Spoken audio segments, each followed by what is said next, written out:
ఓం శ్రీ సాయినాథ మహిమాన్విత స్తోత్రం సదా సస్వరూపం చిదానందకందం జగత్సంభవస్థాన సంహారహేతుం స్వభక్తేచ్ఛయా మానుషం దర్శయంతం నమామీశ్వరం సద్గురుం సాయినాథం భవద్వాంతవిద్వంసమార్తాండమీడ్యం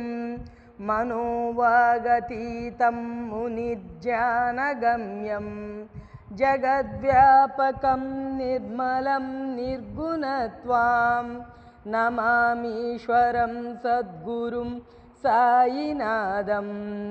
భవాంబోధిమగ్నాదితానాం జనానాం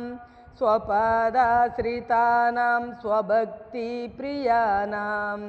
సముద్ధారణార్థం కలౌ సంభవంతం నమామీశ్వరం సద్గురుం సాయినాథం సదా నింబవృక్షస్య మూలాదివాసాత్ సుధాస్రావినం తిక్తమప్యప్రియంతం తరుం కల్పవృక్షాదికం సాధయంతం నమామీశ్వరం సద్గురుం సాయినాథం సదా కల్పవృక్షస్య తస్యాదిమూలే భవద్భావబుద్ధ్యా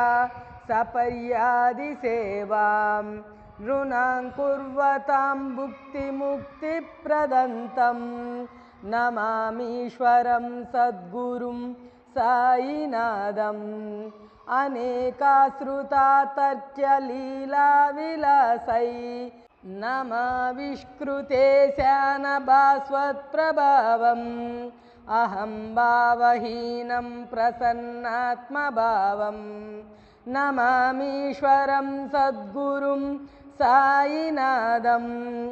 సతాం విశ్రమారామమేవాభిరామం సదా సజ్జనైః సంస్తుతం సన్నమద్భి జనామోదదం భక్తభద్రప్రదంతం నమామీశ్వరం సద్గురుం సాయినాథం అజన్మాజ్యమేకం పరబ్రహ్మ సాక్షాత్ స్వయం సంభవం రామమేవావతీర్ణం భవద్దర్శనాత్ సంపునీత ప్రభోహం నమామీశ్వరం సద్గురుం సాయినాథం శ్రీ సాయీశ కృపానిదే అఖిల నృణాం సర్వార్థసిద్ధిప్రదయుష్మత్పాదరజ ప్రభావమతులం దాతాపి వక్తా క్షమా సద్భక్త్యా శరణం కృతాంజలిపుట సంప్రాప్తితోస్మి ప్రభో శ్రీమత్సాయి పరేశ పాదకమలా నాణ్యచ్చరణ్యం మమ సాయి రూపధర రాఘవోత్తమం భక్తకామ విబుధద్రుమం ప్రభుం మాయయోపహత చిత్తశుద్ధయే చింతయామ్యహమహర్నిశం ముదా శరస్సుధాంసు ప్రతిమ ప్రకాశం కృపాతపత్రం తవ సాయినాథ త్వదీయ పాదాబ్జ సమాశ్రితానాం స్వచ్ఛాయయా తాపమపాకరోతు ఉపాసనా దైవత సాయినాథ స్తవైర్మయోపాసని నాస్తుతస్త్వం రమేన్మనో మే తవ పాదయుగ్మే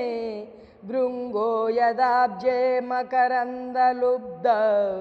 అనేక జన్మార్జిత పాప సంక్షయో భవేద్భవత్పాద సరోజ దర్శనాత్ క్షమస్వ సర్వానపరాధ పుంజకాన్ ప్రసీద సాయీశ సద్గురో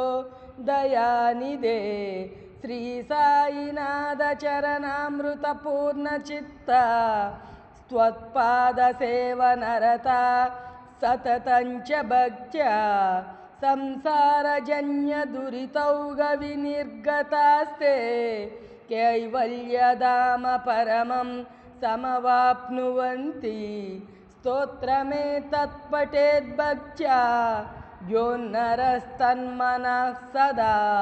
सद्गुरोः सायिनाथस्य कृपापात्रं भवेत् ध्रुवम्। ॐ श्री साईनाथाय नमः।